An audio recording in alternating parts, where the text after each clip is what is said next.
So now that we've looked at what's happening when we multiply a decimal number by a whole number, let's break it down and look at it a simpler way. So for this one, I have this problem here, 18 3/10 times 5. So I have my 18 3/10, and I can think of it like 18.3 ones.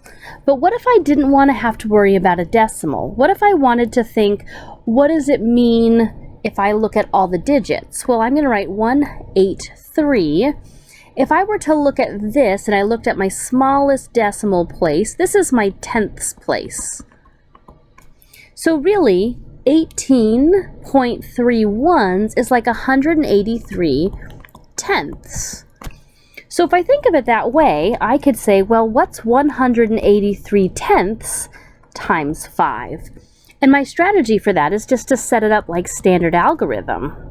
Oops, let me fix this real quick. Let's write 183 tenths times 5. So let's just do it like standard algorithm. 183 times 5. So I can just use my regular strategy. 5 times 3 is 15. 5, carry the 1. 5 times 8 is 40, plus 1 more is 41. Carry the 4. 5 times 1 is 5, plus 4 more is 9. So that was pretty easy. We got 915. Now we have to remember that we're working with tenths. I didn't have 183 ones, I had 183 tenths because my original number was 18 3/10. So the big idea now is if I have 915 tenths, I have to think, well, what does that mean if I write it like regular? I don't want to have to write tenths after it forever. So I'm going to set up my place value line, and here's my tenths place. So I want to write 915 in the tenths place, but we know that that's not allowed. I can't do that. So instead, here's my decimal point. I can put my 5 in the tenths place. My 1 gets bumped up a place to go in the ones place. And then my 9, so let me get my pen working again.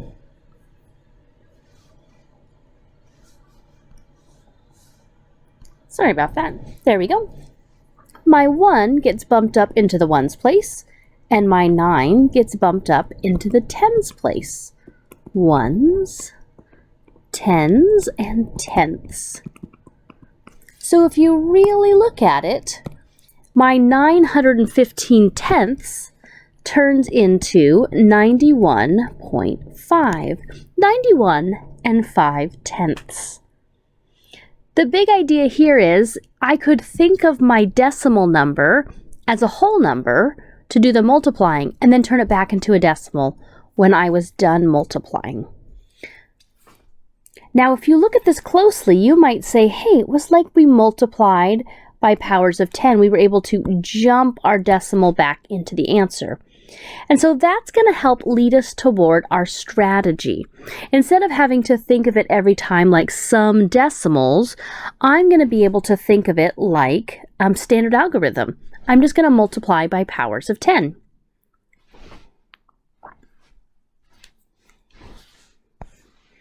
So here's the strategy. Now I have a brand new decimal number. I now have 4 and 729 thousandths times 23. So the strategy is, first I'm going to set it up like standard algorithm. 4.729 times 23. Just set it up like I normally would. Now when I do this, I'm working with 4.729, but remember earlier I said this I could think of like 4,729, and I'm going to look at my furthest out decimal place. Tenths, hundredths, thousandths. So it's like 4,729 thousandths.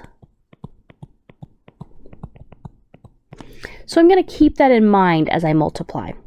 So I've set it up like standard algorithm. The next step is just to ignore the decimal point for now. I'm going to ignore it because I'm really not thinking of it like 4.729.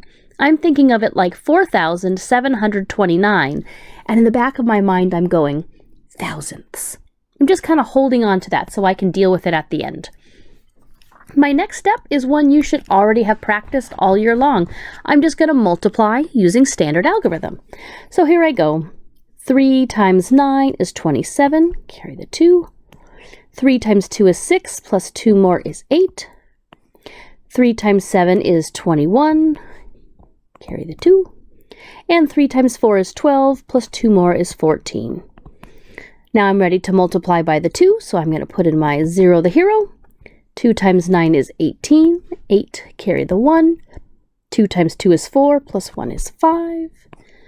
2 times 7 is 21. 2 times 7 is 14. Carry the 1. 2 times 4 is 8, plus 1 is 9. All right, I did all my multiplying. Now I can add. 7 plus 0 is 7. 8 plus 8 is 16. Carry the 1.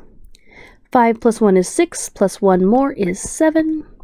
4 plus 4 is 8. And 9 plus 1 is 10. All right, so we multiplied like regular.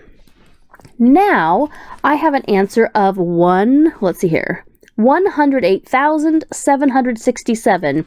But I don't want to forget, it's not really a whole number. I have that many thousandths. Now I could use my strategy like I did before, putting my place value line down and putting everything on it. But I want to show you a sneaky way that's even easier. We're going to do the same work, but this is a simpler way to do it. The way to do this is to think about all those place value jumps, just like when you were multiplying by powers of 10. To do this, I am going to count the number of place value jumps in the problem.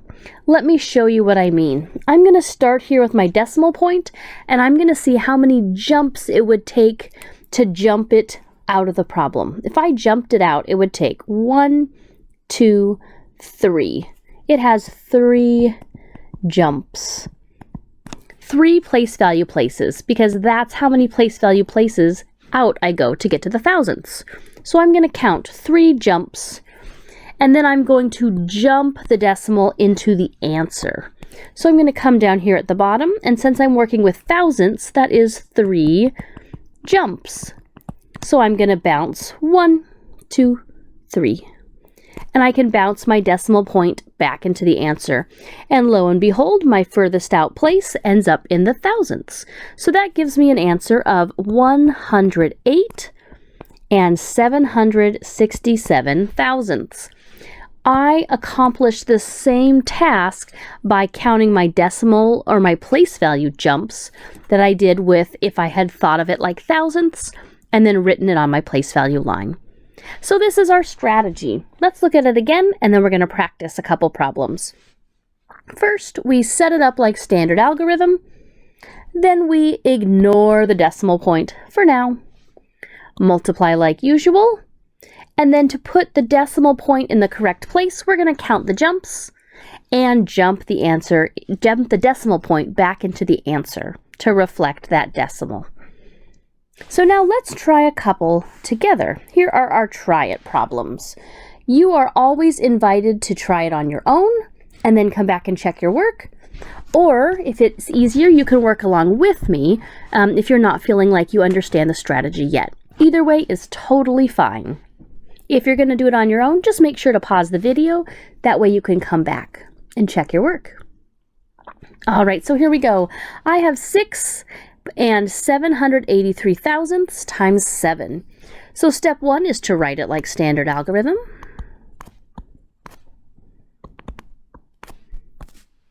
Step 2 is just to ignore the decimal. I see you decimal, but I'm not dealing with it right now. Step 3 is to multiply like usual. 7 times 3 is 21. 7 times 8 is 56, plus 2 more is 58. 7 times 7 is 49, plus 5 more, 50, 51, 52, 53, 54. Carry the 5. 7 times 6 is 42, plus 5 more, 43, 44, 45, 46, 47.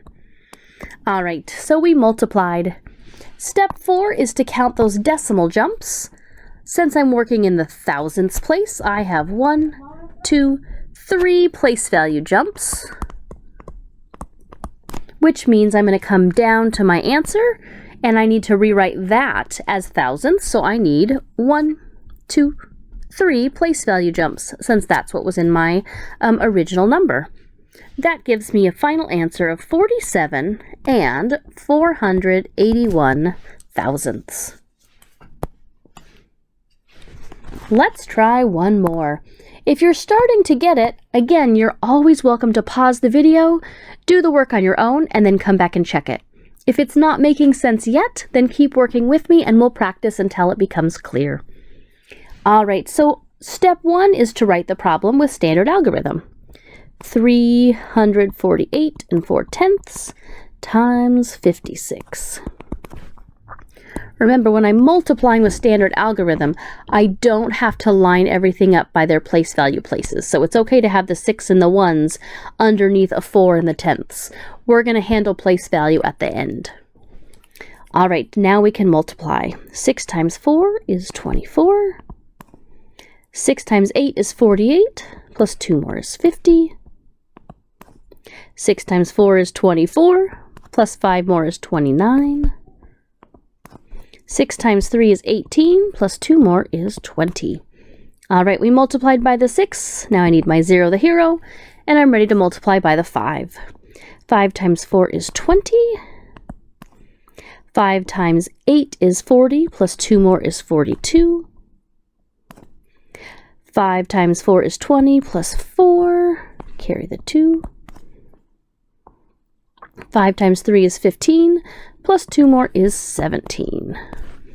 We did all our multiplying, and now we can add it up. 4, 0, 11, 5, 9, 1. All right, so that gives us 195,104. But we're not done yet because we were multiplying by a decimal number. So I need to go back into the problem and count how many place value jumps.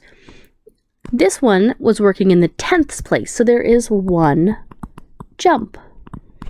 Now I can come down to my answer, place the decimal point, and my answer will be 1,900. Ooh, I should write it first. 19510.4. Now I can find my decimal point, 1, 2, 3, and put my comma. Makes it easier to read it. 19,510 4/10. So this is the strategy that we are working with. As you multiply, it can get a little confusing when you have decimals because the algorithm gets a little more complicated.